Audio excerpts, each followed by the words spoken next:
ಪ್ರಪಂಚದಲ್ಲಿ ಹಲವರ ಆಹಾರ ಪದ್ಧತಿಗಳೇ ವಿವಿಧ ರೀತಿಯಲ್ಲಿದೆ. ಹಲ್ಲಿ, ಜಿರಳೆ, ಇಲಿ, ಹಾವು ಹೀಗೆ ಸಿಕ್ಕಿದ್ದನ್ನೆಲ್ಲ ಸೇವಿಸೋರು ಇದ್ದಾರೆ.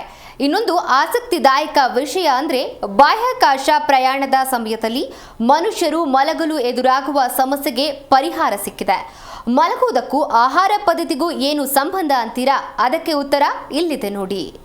ಬಾಹ್ಯಾಕಾಶದಲ್ಲಿ ಹಾರಾಟ, ಅಲ್ಲಿರುವ ಗ್ರಹ, ಧೂಮಕೇತು, ನಕ್ಷತ್ರ ಸೇರಿದಂತೆ ಹೊಸ ವಿಚಾರದ ಬಗ್ಗೆ ತಿಳಿಯೋದು ಹಲವರಿಗೆ ಹೆಚ್ಚು ಆಸಕ್ತಿ. ಸದ್ಯ ಮನುಷ್ಯನು ಚಂದ್ರ, ಮಂಗಳ ಮತ್ತು ಅದರಾಚೆಗೆ ಹೋಗುವ ಯತ್ನದಲ್ಲಿದ್ದಾನೆ. ಆದರೆ ಹೇಳುವಷ್ಟು ಸುಲಭ ಅಲ್ಲ ಈ ಪಯಣ. ಆಹಾರ, ನೀರು ಎಲ್ಲವೂ ಇಲ್ಲಿಂದಲೇ ಕೊಂಡೊಯ್ಯಲಾಗುತ್ತದೆ. ಈಗ ಅಂತಾರಾಷ್ಟ್ರೀಯ ಬಾಹ್ಯಾಕಾಶ ನಿಲ್ದಾಣದಲ್ಲಿರುವ ಗಗನಯಾತ್ರಿಗಳು ಬಹುತೇಕ ನಾವು ಭೂಮಿಯಲ್ಲಿ ಸೇವಿಸುವಂತಹ ಆಹಾರವನ್ನೇ ಸೇವಿಸುತ್ತಾರೆ. ಅವರ ಆಹಾರ ಆಯ್ಕೆಯಲ್ಲಿ 100ಕ್ಕೂ ಹೆಚ್ಚು ಖಾದ್ಯ ವೈವಿಧ್ಯಗಳಿದ್ದು, ಹಣ್ಣುಗಳು, ತರಕಾರಿಗಳು, ಮೊದಲೇ ಸಿದ್ಧಪಡಿಸಿರುವ ಆಹಾರ ಪದಾರ್ಥಗಳು, ಸಿಹಿ ತಿನಿಸುಗಳು, ಕೆಚಪ್ ಮತ್ತು ಸಾಸಿವೆಯಂತಹ ವಸ್ತುಗಳು ಸೇರಿವೆ. ಅವರು ಪ್ರತಿದಿನವೂ 3 ಬಾರಿ ಆಹಾರ ಸೇವಿಸುತ್ತಾರೆ. ಅದರೊಡನೆ ಹೆಚ್ಚುವರಿ ಕ್ಯಾಲರಿಗಾಗಿ ಇತರ ತಿನಿಸುಗಳನ್ನು ತಿನ್ನುತ್ತಾರೆ. ಅವರ ಆಹಾರ ಆಯ್ಕೆಗಳನ್ನು ಖುದ್ದಾಗಿ ಯೋಜನಾ ತಂಡ ಮತ್ತು ಗಗನಯಾತ್ರಿಗಳೇ ಜಾಗರೂಕತೆಯಿಂದ ಆಯ್ಕೆ ಮಾಡಿಕೊಂಡು ರೂಪಿಸುತ್ತಾರೆ. ಸುದೀರ್ಘ ಅವಧಿಯ ಬಾಹ್ಯಾಕಾಶ ಯೋಜನೆಗಳಲ್ಲಿ ಗಗನಯಾತ್ರಿಗಳು ಉಳಿಯುವ ಸಲುವಾಗಿ ವಿಜ್ಞಾನಿಗಳು ಆಹಾರ ತಯಾರಿ ಮತ್ತು ಪ್ಯಾಕೇಜಿಂಗ್ ಕ್ರಮವನ್ನು ವಿಶಿಷ್ಟವಾಗಿಸಿದ್ದಾರೆ. ಬಾಹ್ಯಾಕಾಶಕ್ಕೆ ಕಳುಹಿಸುವ ಆಹಾರ ವಸ್ತುಗಳನ್ನು ಆರಿಸುವಾಗ ಕಡಿಮೆ ತೂಕ, ಹೆಚ್ಚು ಪೋಷಕಾಂಶ ಹೊಂದಿರುವ, ತಿನ್ನಲು ಸುಲಭ ಮತ್ತು ರುಚಿಕರವಾದ ವಸ್ತುಗಳನ್ನು ಆರಿಸಲಾಗುತ್ತದೆ ಎಂದು ಹೇಳ್ತಾರೆ ಬಾಹ್ಯಾಕಾಶ ಮತ್ತು ರಕ್ಷಣಾ ವಿಶ್ಲೇಷಕ. ಬಾಹ್ಯಾಕಾಶದಲ್ಲಿ ಮಾನವ ದೇಹವು ಬಾಹ್ಯಾಕಾಶದ ಕಠಿಣ ಪರಿಸ್ಥಿತಿಗಳಿಗೆ ಹೊಂದಿಕೊಳ್ಳುವುದಿಲ್ಲ. ಅಲ್ಲಿ ರವಿಕಿರಣ ಮತ್ತು ನಿದ್ರೆ ಸೇರಿದಂತೆ ಅನೇಕ ಅಪಾಯಕಾರಿ ಸವಾಲುಗಳನ್ನು ಎದುರಿಸಬೇಕಾಗುತ್ತದೆ. ಬಾಹ್ಯಾಕಾಶ ಪ್ರಯಾಣದ ಸಮಯದಲ್ಲಿ ಮನುಷ್ಯರು ಮಲಗಲು ಹಲವು ಸಮಸ್ಯೆ ಇದೆ. ಸದ್ಯ ಆ ತೊಂದರೆಗೆ ಪರಿಹಾರ ಸಿಕ್ಕಿದೆ. ಹೌದು, ಮನುಷ್ಯರು ಮಲಗಲು ಎದುರಾಗುವ ಸಮಸ್ಯೆಗೆ ಪರಿಹಾರ ಸಿಕ್ಕಿದೆ. ಇದಕ್ಕಾಗಿ ಬಾವಲಿಗಳ ರಕ್ತದ ಬಗ್ಗೆ ಪ್ರಸ್ತಾಪಿಸಲಾಗ್ತಿದೆ. ಬಾವಲಿಗಳು ತುಂಬಾ ತಂಪಾದ ಸ್ಥಳದಲ್ಲಿ ದೀರ್ಘಕಾಲ ವಾಸಿಸುತ್ತವೆ. ಇದರ ದೇಹದಲ್ಲಿ ಎರಿಥ್ರೋಸೈಟ್ಗಳು ಮಾನವನ ರಕ್ತದಲ್ಲಿಯೂ ಇದ್ದರೂ ಅವು ಬಾವಲಿಗಳ ರಕ್ತದಲ್ಲಿರುವಂತೆಯೇ ಶೀತಕ್ಕೆ ಪ್ರತಿಕ್ರಿಯಿಸುವುದಿಲ್ಲ. ಸಂಶೋಧಕರು 2 ಜಾತಿಯ ಬಾವಲಿಗಳ ಎರಿಥ್ರೋಸೈಟ್ಗಳನ್ನು ಹೋಲಿಸಿದ್ದಾರೆ. ಬಾವಲಿಗಳು ಶೀತ ವಾತಾವರಣದಲ್ಲಿ ಹೈಬರ್ನೇಟ್ ಆಗ್ತವೆ.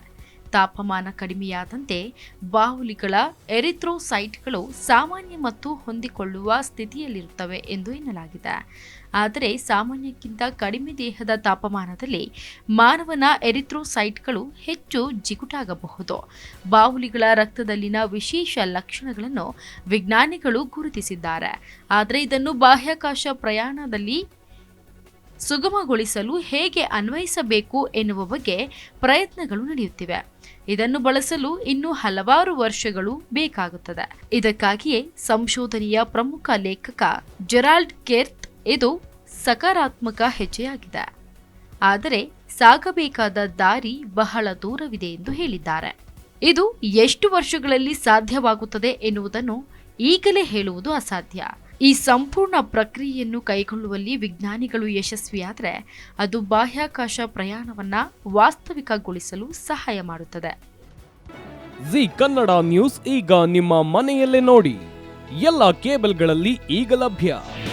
ನಿಮ್ಮ ನೆಚ್ಚಿನ ಜಿ ಕನ್ನಡ ನ್ಯೂಸ್ ಈಗ ಸನ್ ಡೈರೆಕ್ಟ್ ನಲ್ಲಿ number 292, Tata play number 1664, Jio TV number 1334, NXT digital number 30, in cable number 30, city networks 51, U digital number 162, GTPL number 17, Rockline telecommunications number 42, Shri Basaveshwara cable number 168, rural cable network 60, Vinayaka digital 57, Abhishek cable 821, city channel 53, Siddeshwara cable network 57, V4 digital Infotech 628, Surya digital networks 53, Gajanan digital number 836, Malnad infotech private limited number